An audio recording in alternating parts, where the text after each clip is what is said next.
Saya terpacu oleh pertanyaan subscriber Mas Imam Maulana nggih. Bahwasannya kenapa para pejalan itu mengalami kegelisahan?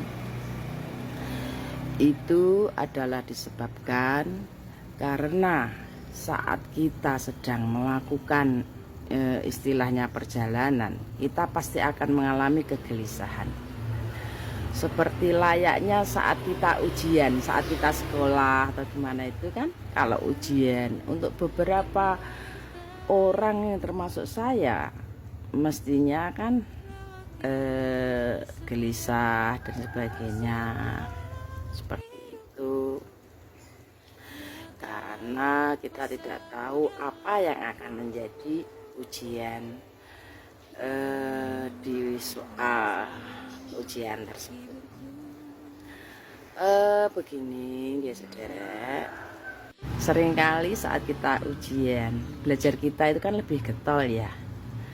Bahkan apa yang akan menjadi asupan untuk diri kita itu diperbagus, meskipun sebenarnya itu tidak perlu, karena sesuatu yang tidak biasa justru akan memberikan efek atau reaksi yang kurang enak di badan kita. Contohlah misalkan kita tidak biasa minum susu, tapi saat ujian berubah minum susu, atau kita terbiasa minum susu saat ujian kita minum teh. Sebenarnya kita tidak perlu mencemasi apa yang menjadi perubahan pada situasi yang akan kita hadapi. Sedangkan perubahan positif yang kita akan jalani adalah perubahan-perubahan yang dinalar atau yang memang yang dibutuhkan, seperti ujian kehidupan. Apa yang menjadi asupan kita itu akan mempengaruhi apa yang akan kita lakukan atau apa yang akan kita pikirkan. Ini ujian kehidupan loh nggih. Cuman saya hanya memberi pencontohan itu, jangan langsung diambil mentah, dimakan mentah nggih. Sedangkan yang sedang akan saya bicarakan ini adalah berhubungan dengan kehidupan. Kata kehidupan, kenapa disebut seperti itu? Karena kita hidup, kita menjadi apa yang menjadi kehidupan. Dan saat kita menjalaninya, ini menurut saya setiap apa yang akan masuk ke dalam diri kita itu sebelumnya itu kan beruh misalkan tumbuh-tumbuhan itu hidup. Saat kita mengkonsumsinya, sifat-sifat dari pohon tersebut akan mempengaruhi pada diri kita, pada sifat kita. Kalau kita misalkan memakan golongan yang berkaki 4, hewani berkaki 4, berkaki 2, itu apa yang menjadi sifat-sifat dari tanaman hewan tersebut akan mempengaruhi jiwa kita. Misalkan begini, saat kita memakan sapi, daging sapi, itu kan disembelih, dia kan punya nyawa, dan ruh dari hewan tersebut kan lepas dari badannya. Dan yang kita takutkan, ruh dari sifat-sifat perdagingan itu kan sudah merasuk di dagingnya. Kenapa saya membahas ini? Karena saya menghimbau dari sedikit pengetahuan yang saya entah miliki entah apa ya, pengetahuan yang saya pikirkan, saya cerna dan pelajari itu yang lebih positif adalah ketumbuhan. Jadi alangkah baiknya jika kita lebih banyak mengkonsumsi dari tanam-tanaman atau tumbuh-tumbuhan. Karena binatang selemah apapun memiliki sifat ganas, menyerang,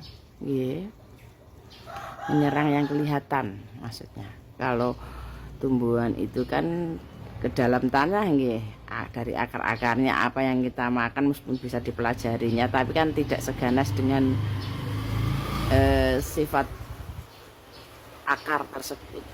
Meskipun terkadang memang ada tanaman yang terkena, misalkan kantong semar atau apa, itu kan memakan serangga, itu kan kita agak mungkin makan juga kan, gitu saudara.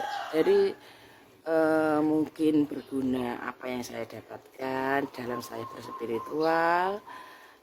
Saya memakan apa yang dinamakan lebih banyak tumbuh-tumbuhan. Tapi kalau saya mungkin kurang lazim bagi orang-orang. Kalau saya lebih suka makan dari yang mentah-mentahan, misalkan pucukan daun kates, ikan mikir, kubis, kol, kacang panjang, kecipir, yang muda-muda itu dimakan. Selain manfaatnya bagus untuk kehalusan kulit dan pendetokan kekurang cantikan atau kekurang elokan kulit, itu sangat berguna untuk kesehatan, terutama kesehatan kecantikan. Pangapunten kalau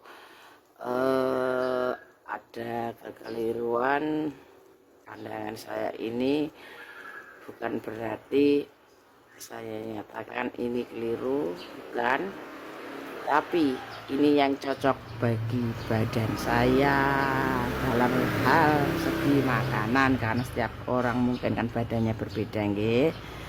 Jadi dan saya sifatnya nggak suka diayeli. Jadi kalau tidak setuju atau pola hidup Anda berbeda dengan saya, nggak usah ngeyel, nggak usah memaksakan diri.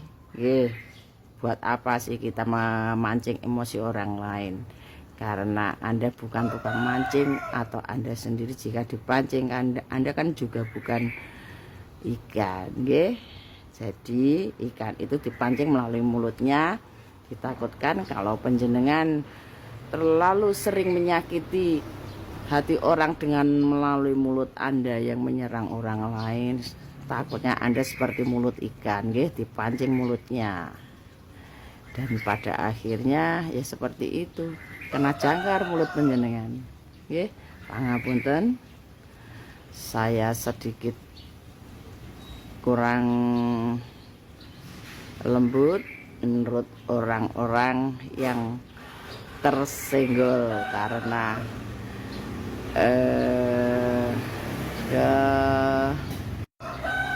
kenaifan yang biasa para pemirsa merasa pintar atau sok tahu itu, Rahayu.